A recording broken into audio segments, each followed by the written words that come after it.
Bueno, muy buenas tardes, muy buenos días para aquellos que están en el hemisferio norte y Centroamérica. Muchas gracias por conectarse. Damos entonces bienvenida a todas y todos a una nueva conferencia magistral organizada por la Secretaría General de la Asociación Interamericana de Defensorías Públicas, la AIDEF. El título de la conferencia de hoy será Estándares de la Corte Interamericana de Derechos Humanos en materia de uso de la fuerza letal por parte del Estado. Estará a cargo de dos defensores públicos interamericanos, la doctora Sandra Aro, defensora pública de Chile, y el doctor Javier Mogrovejo, defensor público de Ecuador. Ante todo, como cada conferencia, les pedimos por favor que mantengan los micrófonos apagados, que controlen que no se enciendan, más que nada aquellas personas que están conectadas con celular, que suelen activarse de manera automática. También les pedimos que en la medida de lo posible mantengan las cámaras encendidas.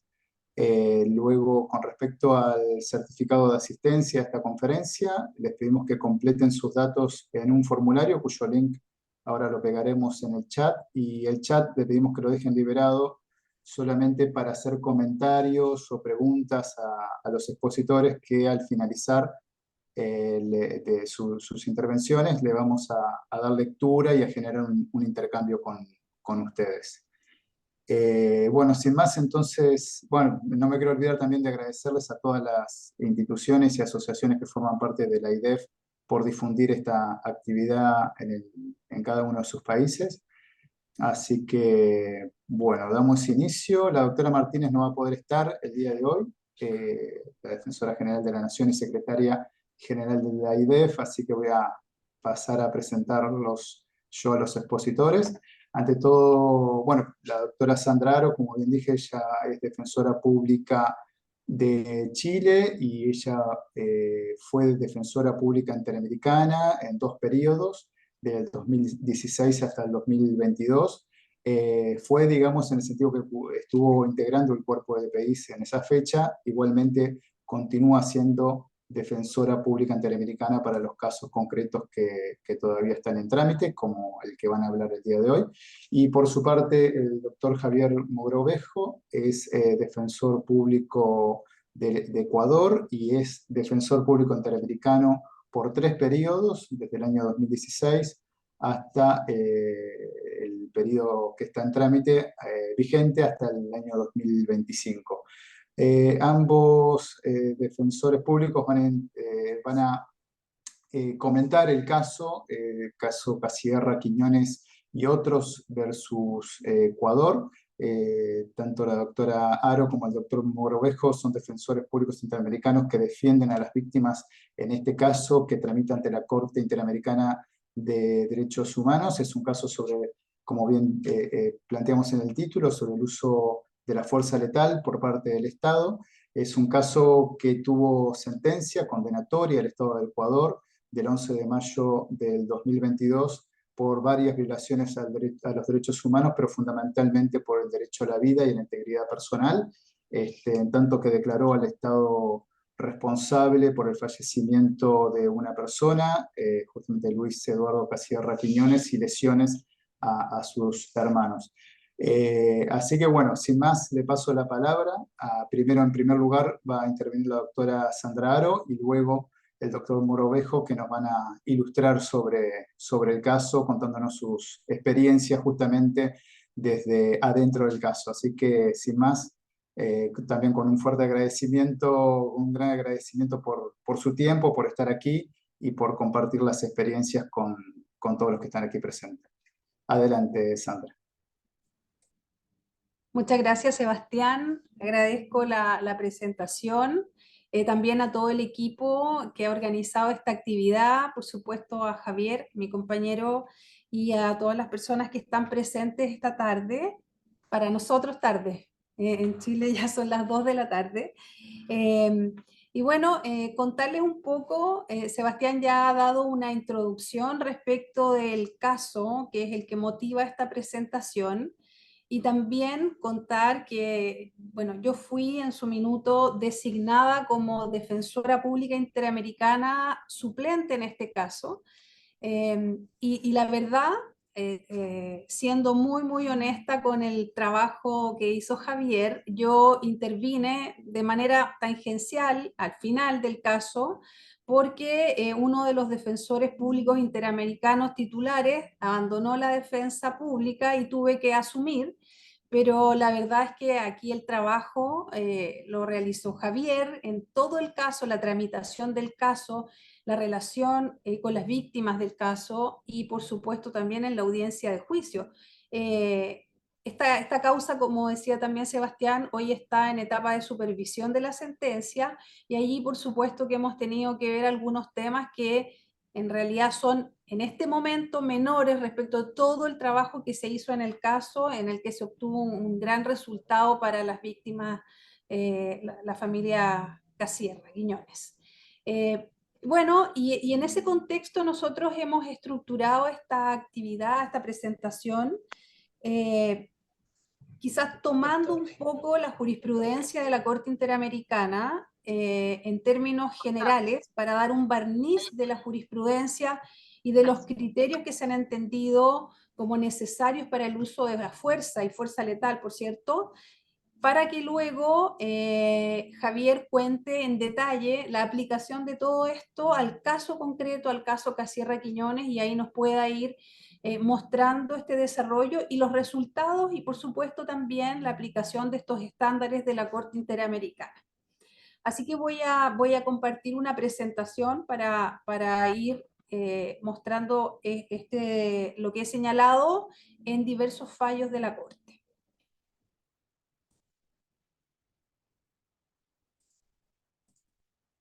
Ahí está. ¿Se ve, cierto?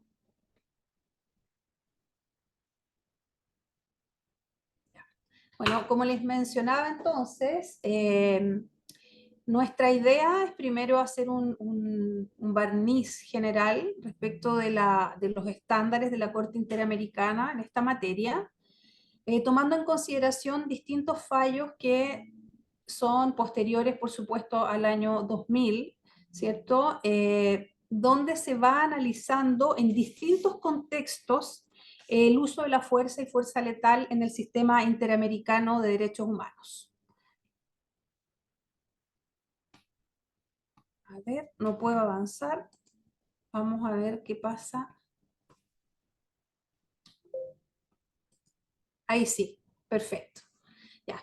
Bueno, como les mencionaba hace un momento, el uso de la fuerza ha tenido una regulación, en algunos casos podría decirse una reiteración en materia de los estándares que la Corte ha ido desarrollando.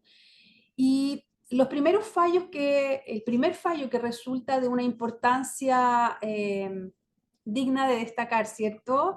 Este que menciono y que está en la presentación, que es el caso Montero, Aranguren y otros, que en el fondo es denominado el caso Retén de Katia versus Venezuela, del año 2006, en el cual la Corte Interamericana lo que ha hecho es señalar que el uso de la fuerza por parte de los cuerpos de seguridad estatales debe estar definido por ciertos criterios que aquí los menciono de manera general, aquí están enunciados, ¿cierto? Y se van a ir repitiendo a lo largo de los otros fallos, y el primero es la excepcionalidad, ¿no es cierto? También la necesidad de que este uso de la fuerza no sea un uso de la fuerza instantáneo, sino que exista que sea planeado, ¿no es cierto? Y por supuesto que haber planeado este uso de la fuerza y analizado su aplicación tiene que tener una contrapartida en la limitación de las autoridades, y aquí se señala que tiene que existir una limitación proporcionalmente por las autoridades, pero lo que quiere decir este estándar es que el uso de la fuerza tiene que estar mermado o limitado por la proporcionalidad como una cualidad que tiene que existir en el uso de la fuerza. Y por cierto, establecer por parte del Estado ciertas pautas que sean muy claras para la utilización de la fuerza letal, y también en armas de fuego por parte de los agentes estatales. La Corte este estándar no lo señala por primera vez en este fallo, sino que también lo señaló y lo reiteró en cuanto a su enunciación en otros fallos. Y aquí es importante también mencionar que la Corte reconoce en este fallo la existencia de una facultad, ¿cierto? Incluso la obligación que tiene el Estado de garantizar seguridad y mantener el orden público. Pero esto no puede hacer a cualquier costo, sino que establece la necesidad de que estos criterios sean siempre tomados en consideración y que vayan siendo aplicados en el uso de la fuerza por parte del Estado. Luego, en el caso Zambrano Vélez y otros versus Ecuador, que es una sentencia del año 2007, también se reiteran estos estándares y aquí nos habla de la proporcionalidad, ya dándole un contenido más directo, ¿cierto? En cuanto a la proporcionalidad, la necesidad y también la humanidad. Aquí la Corte lo que ha señalado es que esta fuerza o la fuerza que pueda ser excesiva, que pueda ser desproporcionada de parte de los funcionarios estatales para efectos de hacer cumplir la ley, en algunos casos podría llevar incluso una privación arbitraria de la vida y por lo tanto es necesario que existan estas limitaciones y cuando se trata de fuerza letal, el principio de humanidad debe primar, debe existir, en tanto no se torne en un ejercicio de la fuerza arbitrario como lo señala la Corte Interamericana. En este sentido, la Corte también ha mencionado y lo deja establecido en este fallo que en situaciones de paz los agentes deben distinguir de manera muy clara entre las personas por sus acciones puedan constituir una amenaza inminente de muerte o lesión y aquellas personas que no producen esa amenaza. Esto, por supuesto que estas aseveraciones están vinculadas al caso concreto y solamente el ejercicio de la fuerza se podría utilizar en razón de las primeras, encontrarnos en el primer grupo de personas. ¿Ya? Por lo tanto, ahí vincula todos estos principios, estos tres principios que se establecen en el caso Zambrano Vélez y otros versus Ecuador.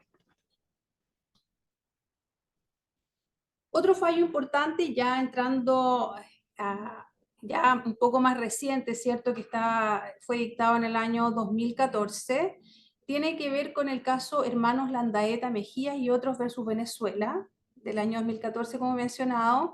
Y aquí es muy interesante lo que la Corte establece porque hace una división temporal respecto del uso de la fuerza en cuanto a las acciones del Estado. Lo que establece aquí, y en la primera lámina se ve, es hablar de cierto tipo de acciones. Las primeras son acciones preventivas, luego vamos a ver las acciones que el Estado considera que son concomitantes al hecho, que tienen que ser analizadas también, y por supuesto que las acciones posteriores a los hechos. En relación con las primeras, la Corte, perdón, ha señalado que resulta indispensable que el Estado cuente con la existencia de un marco jurídico apropiado que regule el uso de la fuerza y que garantice el derecho a la vida. Ese es un primer estándar que nos señala este caso en esta división temporal respecto de ciertos requisitos, ¿no es cierto?, y ciertos estándares para el uso de la fuerza. En segundo lugar, que el Estado brinde un equipamiento apropiado a los funcionarios a cargo del uso de la fuerza. Y en tercer lugar, que seleccione, que capacite y entrene debidamente a los funcionarios que van a hacer uso de la fuerza. En segundo lugar, respecto de las acciones concomitantes, la Corte Interamericana nos ha señalado que el uso de la fuerza, y por supuesto de la fuerza letal, tiene que ser una medida de último recurso a la luz del derecho interno y también, por supuesto, tomando en consideración el derecho internacional. Y en segundo lugar, se señala que en el desarrollo de un evento de despliegue de la autoridad, los agentes estatales, en la medida de lo posible, ¿cierto?, porque vamos a estar enfrentándonos quizás en una situación de hecho que en el momento hay que tomar algún tipo de decisión, realicen una evaluación de la situación y un plan de acción previo a su intervención. Eso es lo que va desarrollando la Corte respecto de las acciones concomitantes al momento o en el hecho propiamente tal, cuando se está desarrollando respecto del uso de la fuerza. Y en este sentido, la Corte, bueno, va a ir repitiendo estos estándares, ¿cierto? Este desarrollo temporal respecto de los estándares.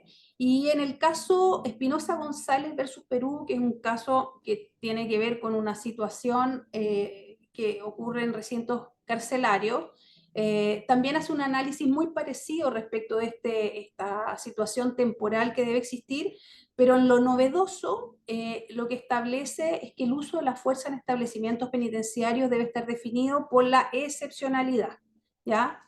Es decir, que existe un agotamiento y además que no hayan surtido efecto todo tipo de medios de control que se hayan implementado al interior del recinto penitenciario.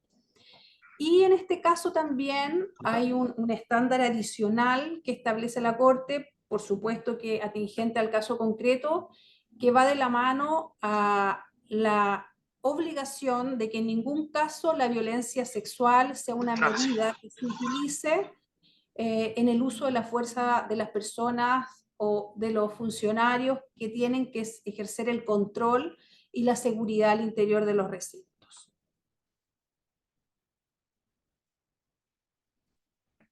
Continuando con los casos, el caso Cruz Sánchez y otros versus Perú del año 2015, también en lo distintivo, por supuesto, perdón, creo que avancé, ahí está, nos da a conocer y exige en el desarrollo de la sentencia que los estados deben vigilar a sus cuerpos de seguridad, deben mantener un control y deben mantener este control principalmente en lo que dice relación con la necesidad de garantizar y respetar el derecho a la vida de quienes se encuentran bajo su jurisdicción. Y aquí también mencionando la Convención Americana de Derechos Humanos, el artículo 4.1, se dispone que nadie puede ser privado de libertad arbitrariamente, es decir, y aquí lo que señala la Corte en particular, nos dice que no cualquier privación de la vida será reputada como contraria a la Convención, sino aquella que hubiera producido de manera arbitraria, como por ejemplo por ser producto de la utilización de fuerza de forma ilegítima, excesiva o desproporcionada.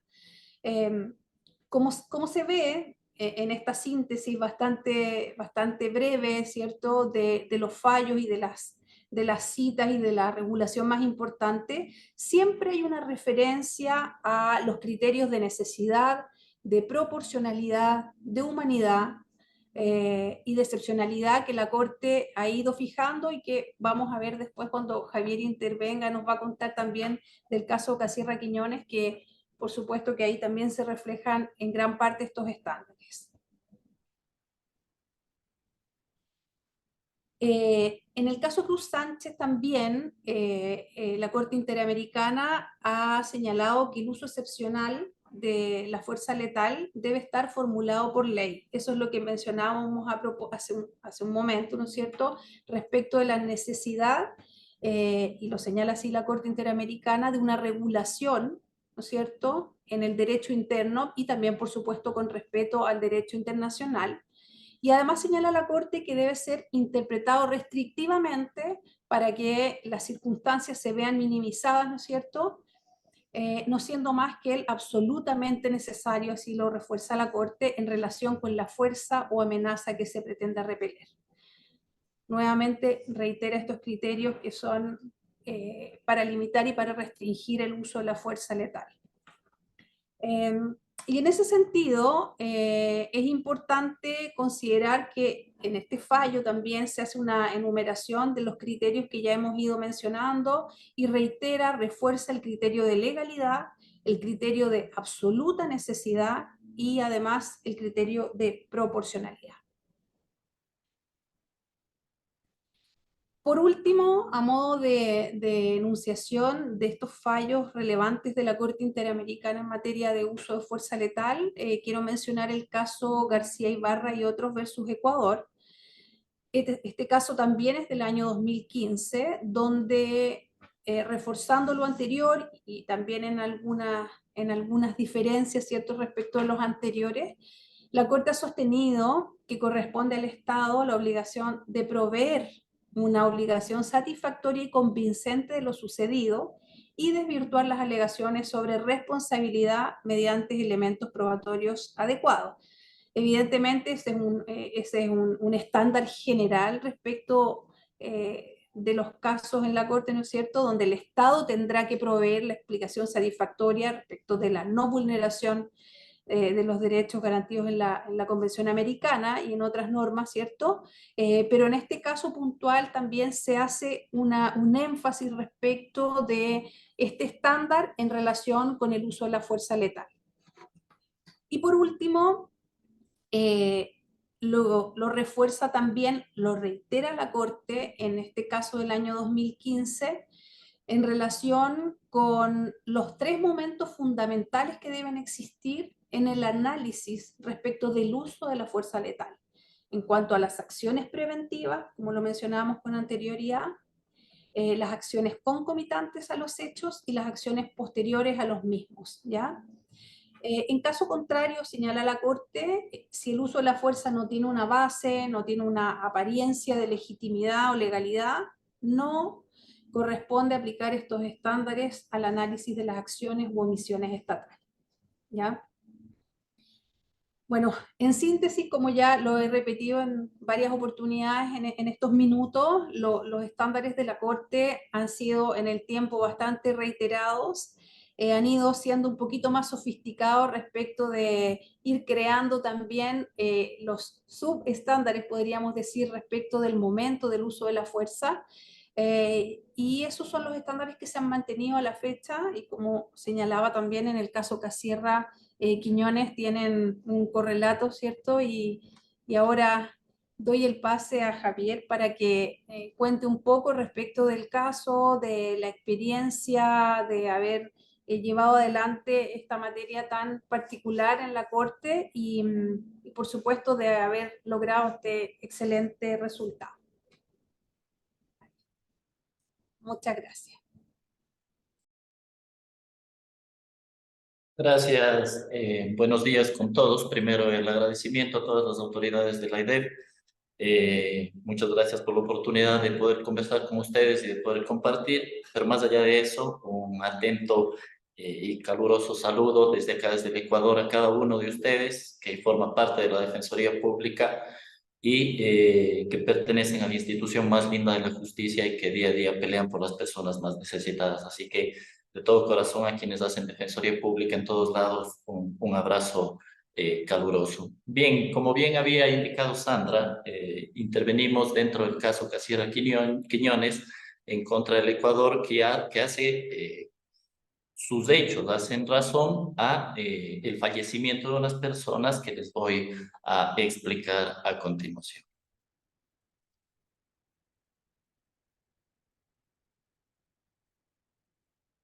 Bien, el caso Casierra Quiñones como tal, cuya sentencia fue deliberada el 11 de mayo del año 2022, hace relación a unas personas que vivían en la costa ecuatoriana, en Esmeraldas, todos ellos pescadores, la familia Casierra Quiñones, subsistían de esto, de la pesca, y el 7 de diciembre de 1999 ellos salen, como de costumbre, a pescar, y aproximadamente a la 1:30 de la madrugada del 8 de diciembre, por cuanto habían existido algunas denuncias de inseguridad en la parte de Esmeraldas por parte de los pescadores de la zona, los agentes de la Armada salen con la finalidad de precautelar la seguridad de las costas, y en esto se acercan ante la familia,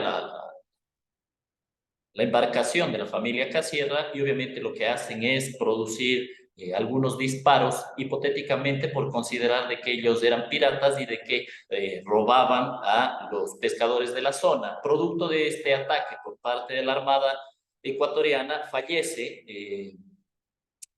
fallece Luis Eduardo Casierra Quiñones y son heridos Andrés Alejandro y Darlene Sebastián. Este proceso como tal en un inicio se llevó dentro de la justicia ordinaria. Sin embargo, en ese tiempo, estamos hablando del año 1999, en el Ecuador existía tanto justicia ordinaria como justicia penal militar, y lo que se hace es derivar la resolución de este caso a la justicia penal militar, y como consecuencia de esta investigación lo que se determina es de que dentro de esta investigación que los agentes de la Armada intervinieron de acuerdo a la ley y que no eran responsables como tal. Obviamente la familia Casierra siguió insistiendo internamente, y posterior de eso ante el sistema interamericano que trajo consigo una sentencia que les explicaré un poco más adelante.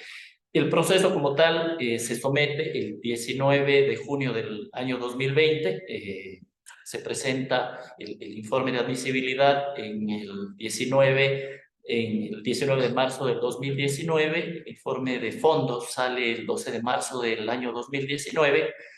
Y específicamente, conforme ya se indicó en la introducción de esto, lo que se solicitaba es que se declare al Estado ecuatoriano como responsable por la violación de los derechos a la vida, a la integridad personal, a las garantías judiciales, la protección judicial, y esto en concordancia con los artículos 1 y 2 de la Convención, que es la obligación de respetar los derechos y el deber de adoptar las disposiciones.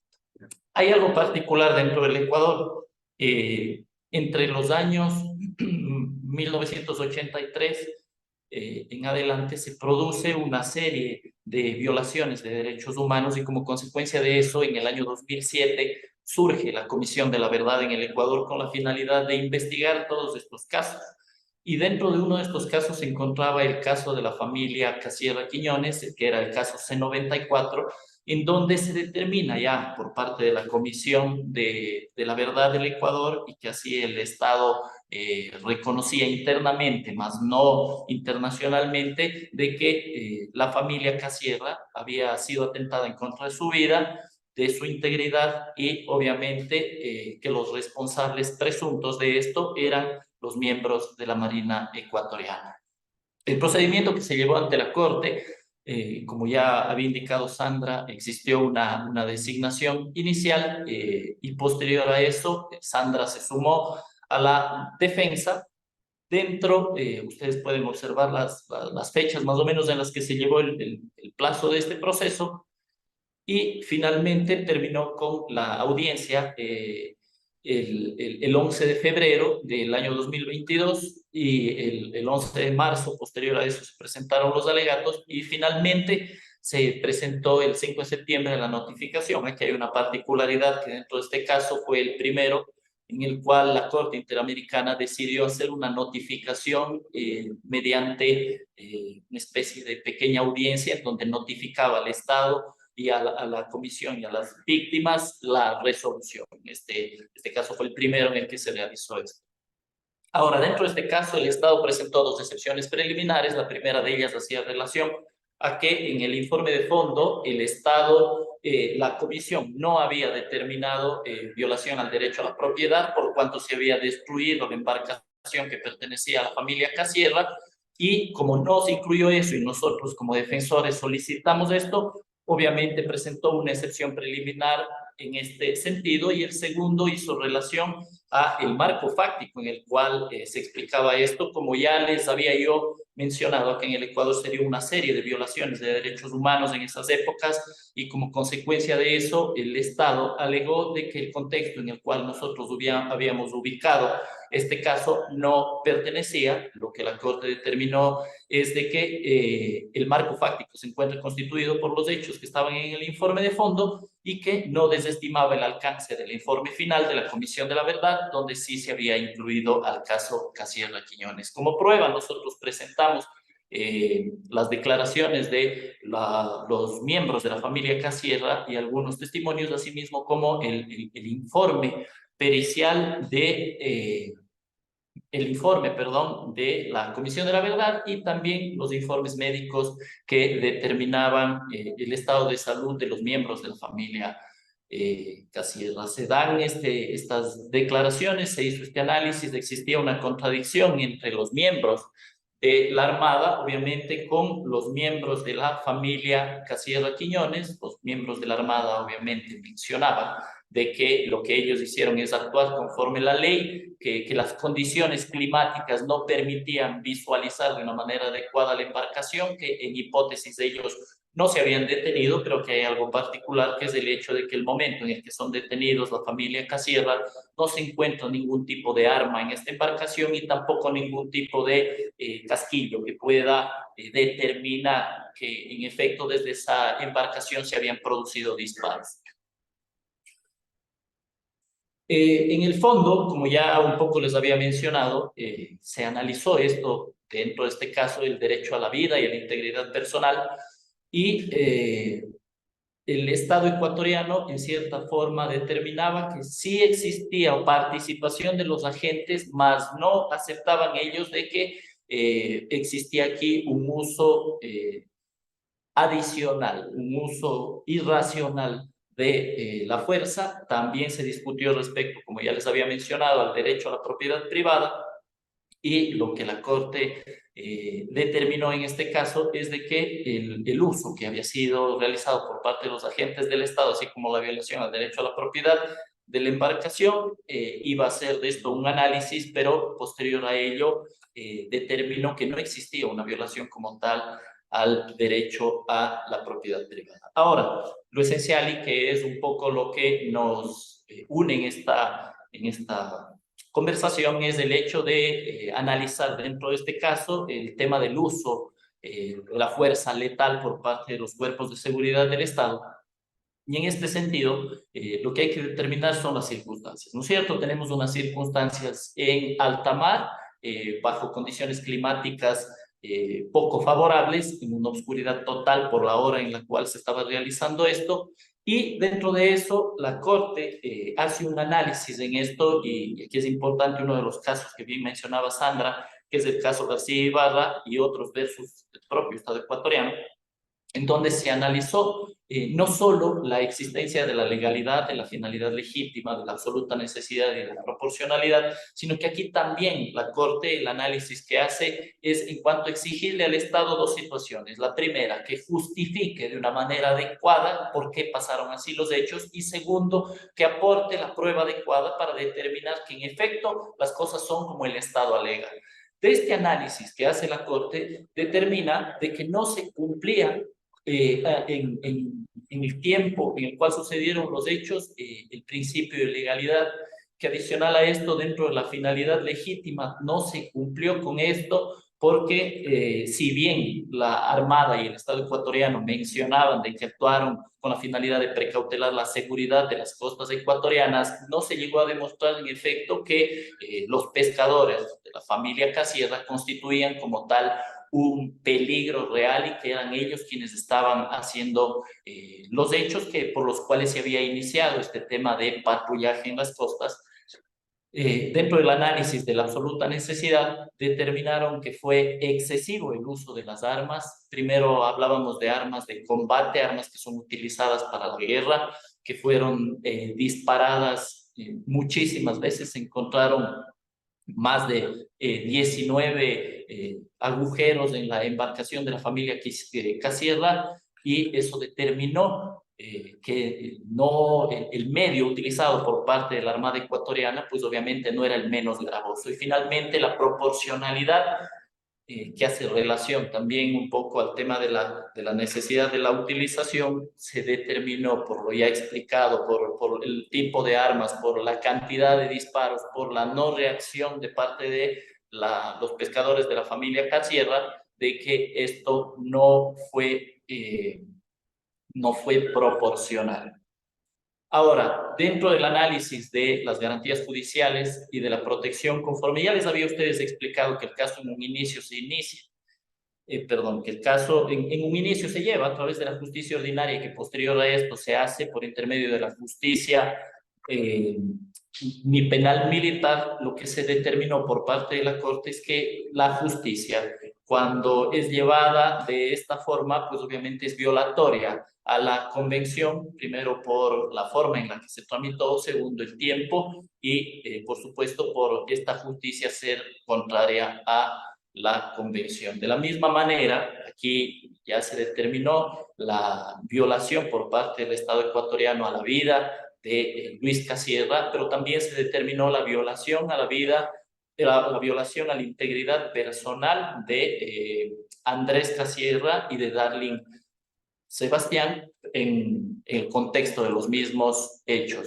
Dentro de las reparaciones, lo que se solicitó y se determinó es de que la parte de las víctimas lesionada era Luis Eduardo Casierra, Andrés Casierra, Sebastián, María Ingracia, Cipriano, Johnny y Shirley.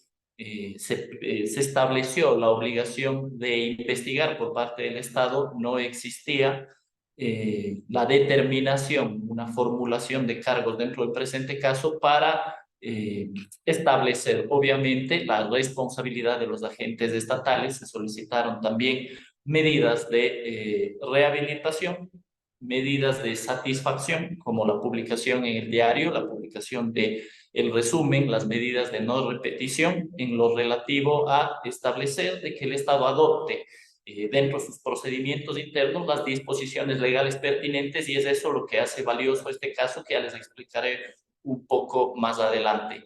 Y se solicitaron también otro tipo de medidas como disculpas públicas y que exista una ley de reparación integral de las víctimas de delitos y violaciones de derechos humanos dentro del país. La Corte estableció una indemnización compensatoria al Estado ecuatoriano. No se estableció el fondo de asistencia para las víctimas y estableció la forma del cumplimiento. Siendo así, en resumen, la Corte desechó de forma unánime las excepciones preliminares presentadas por parte del Estado y declaró la violación del derecho a la vida, el derecho a la integridad, el derecho a respetar y garantizar los derechos y adoptar las disposiciones de derecho interno establecidas en los instrumentos internacionales en perjuicio de Luis Eduardo Casierra y sus hermanos, y determinó la responsabilidad del artículo 8.1 y 25.1 de la Convención en relación con la obligación de respetar y de garantizar este derecho establecida en el 1.1 de la Convención. El Estado se determinó responsable de lo que ya indiqué y por parte de la Corte se dispuso la forma del cumplimiento de esto, tanto del tema de la investigación, el tema del monto que se fijó y el tiempo que se establecía para la supervisión es el tiempo de 1 año.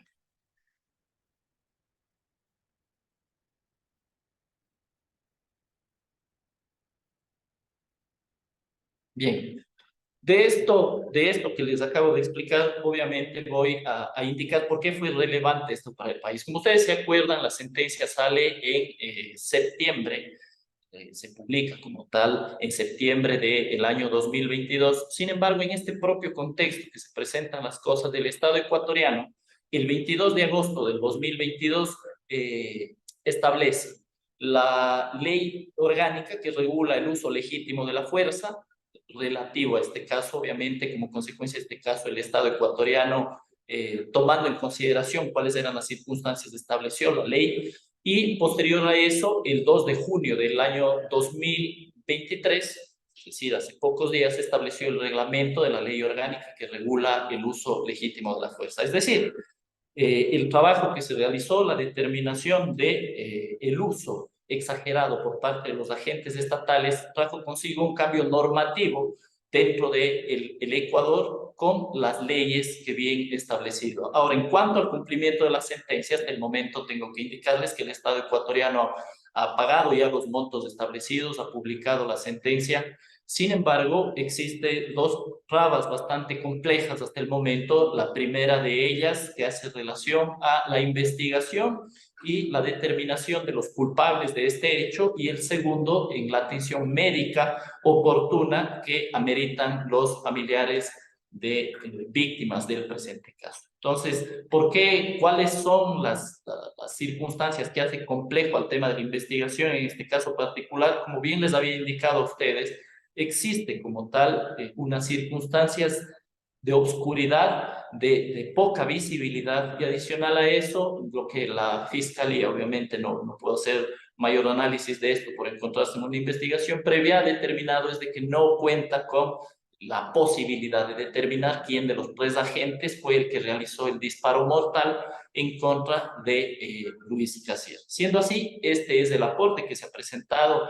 dentro de este caso. Como experiencia, las circunstancias que le hicieron un poco compleja a este caso es de que obviamente estábamos un poco saliendo de pandemia, circunstancias de pobreza, en el caso de la familia Casierra, son muchos miembros de la familia y varios de ellos obviamente tienen hijos, lo cual impide temas económicos de movilización, temas de gastos dentro de cualquier tipo de proceso. Se ha mantenido comunicación constante y adicional a eso se mantiene también una conversación continua con los representantes del Estado. En ese sentido, el Estado ecuatoriano sí procura cumplir, adicional a esto, que nuestra propia normativa establece dentro de nuestra Constitución que el hecho de que si no se cumplen las resoluciones de la Corte Interamericana, pues obviamente existe un trámite específico para el cumplimiento de esto. Es eso lo que se ha trabajado dentro del caso Casierra.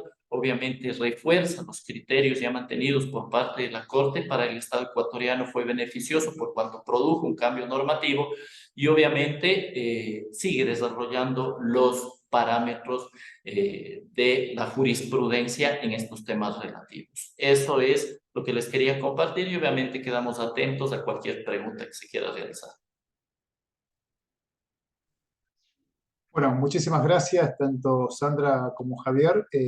Clarísimas las exposiciones, buenísima la introducción de la doctora Sandra Aro en cuanto a los casos que precedieron al caso Casierra.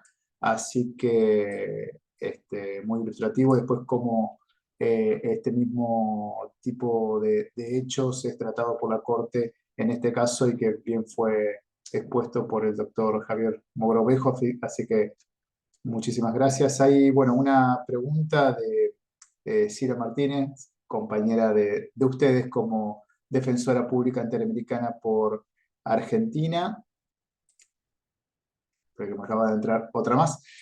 Por un lado, la doctora Cira Martínez, el comentario es que no entiende bien un aspecto vinculado a en atención a la violación del principio de legalidad.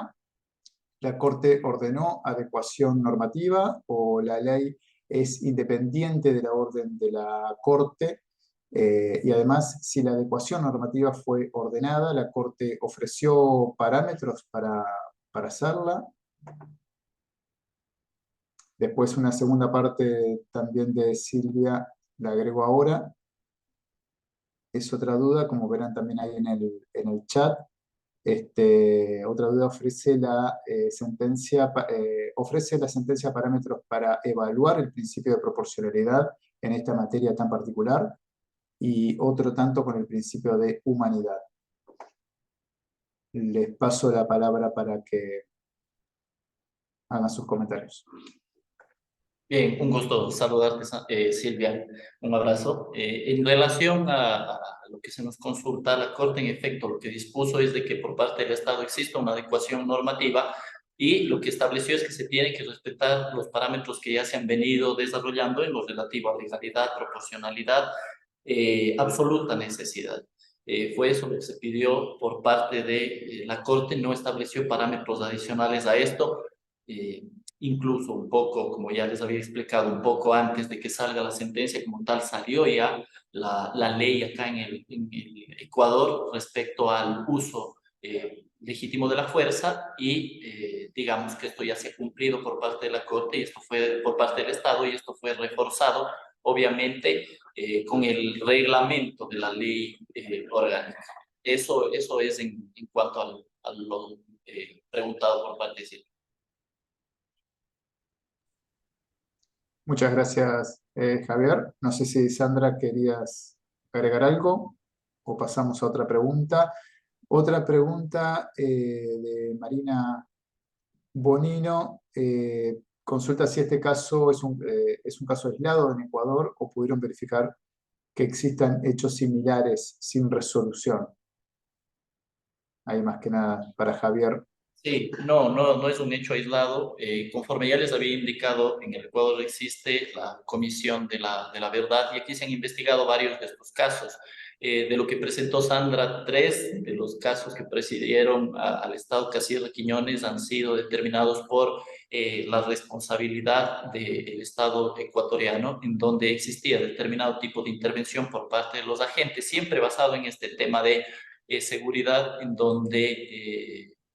en el caso García Ibarra, por ejemplo, lo que hacen es ingresan a una determinada parte de la ciudad de Guayaquil buscando un tema de detener a personas relacionadas con delincuencia o narcotráfico y lo que utilizan son explosivos para tumbar las puertas, ingresar a los domicilios y obviamente ingresan y disparan en esos lugares, falleciendo 3 personas diferentes. Entonces, en cuanto al Estado ecuatoriano como tal, con que exista un antecedente en temas relativos al uso progresivo de la fuerza, obviamente sí hay, Sandra les mencionó, y obviamente, como bien les hago mención, digamos, lamentablemente el Estado ecuatoriano es cliente de la Corte en estos temas. Ahora, con los temas de la regulación, digamos, históricamente estamos pasando un momento bastante complejo como país, en donde los temas de seguridad se ven bastante involucrados con temas de droga, narcotráfico y delincuencia organizada. Eso ha hecho que el Estado ecuatoriano obviamente procure brindar un respaldo a los agentes estatales que actúan en ese tipo de intervenciones. Dentro de el reglamento a la ley orgánica se establece, por ejemplo, de que cuando un agente actúe en este tipo de circunstancias haciendo un uso legítimo de la fuerza, no puede ser detenido como tal, como consecuencia de este hecho. Investigado sí, pero no detenido. Cuando procede la detención de la gente, procede específicamente cuando existe una orden legal y un juez que determine que sea detenido con la finalidad, por ejemplo, de que rinda una versión o de que sea investigado. Pero digamos que la ley ecuatoriana tiene la finalidad ahora de reforzar un poco la intervención estatal. Obviamente está basado en los parámetros que establece la Corte, es respetuosa de eso en ese sentido, pero también establece cierto tipo de garantías y de apoyo a los agentes estatales para que tengan que actuar basado en estos hechos en los cuales estamos viviendo en el Ecuador, no solamente un tema de inseguridad social general, sino también temas de muchísimo violencia dentro de los centros penitenciarios donde han existido muchas matanzas entre miembros de bandas diferentes. Entonces el Estado se ha visto en la obligación de actuar y de precautelar también la intervención de los agentes estatales. Bueno, muchas gracias, Javier, por el detalle de la situación. Sí, tomamos conocimiento de los hechos ocurridos dentro del sistema carcelario ecuatoriano ocurrido tiempo atrás. Lamentablemente que es una situación que creo que afecta a toda la región, ¿no? En mayor o menor medida los hechos de violencia institucional, tanto en la vía pública o dentro de los centros penitenciarios, ni hablar, ocurre creo que en todos los países de América, pero bueno, hay hechos que obviamente superan a otros países, lamentablemente. Bueno, no hay más preguntas. Sí, bueno, como verán en el chat hay agradecimientos, felicitaciones por la claridad, por la exposición de ambos dos, así que, bueno, no nos queda más que agradecerles nuevamente por su tiempo, por la claridad, por exponernos a todos el desarrollo del caso, el trabajo como defensores públicos interamericanos, que bueno, es lo que queremos hacer a través de estas conferencias magistrales, es justamente hacer más público, digamos, el gran trabajo que hacen las defensoras públicas interamericanas, los defensores públicos interamericanos que trabajan ya desde hace unos años, ahora ya están cumpliendo más de 10 años esta figura del defensor público interamericano. A fin de año, en noviembre, pasó un chivo, como decimos acá, se estará presentando un libro que justamente estamos trabajando desde la Asociación Interamericana, desde la IDEF, con la Corte Interamericana, es una publicación conjunta, que justamente va a ser de difusión, de amplia difusión, gratuita, va a ser un libro de publicación digital, donde justamente escribieron todos los defensoras y defensores públicos interamericanos que tienen casos ante la Corte ante la Corte Interamericana. Así que bueno, van a tener próximamente, a partir de noviembre, diciembre, acceso a ese libro, lo vamos a difundir, pero bueno, va en esta vía de difusión de todo el trabajo que hacen muy bien todos ellos. Así que bueno, sin más, agradecerles nuevamente también a todos los que están participando aquí y nos veremos entonces en la próxima conferencia magistral. Hasta luego a todas y todos. Hasta luego, muchas gracias. Gracias. Hasta luego. Gracias. Adiós. Hasta luego, gracias.